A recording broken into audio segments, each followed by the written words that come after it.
For the repair of the Utsuki Keiki PCB, the following procedures were necessary: replacement of first electronic components and general cleanup of the unit. For testing, we had a 220-volt AC power supply, a potentiometer as input signal, and a multimeter in order to measure the milliamp output. By turning the power supply on, the unit reacts and we can see the rise of the measurement on the LCD screen as it catches up to the input of the potentiometer.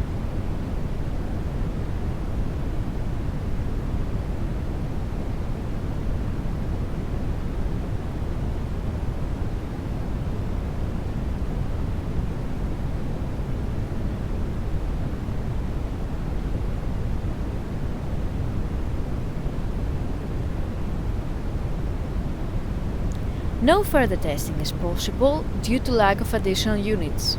It is now clear that the PCB is working successfully and is ready to be delivered to the customer.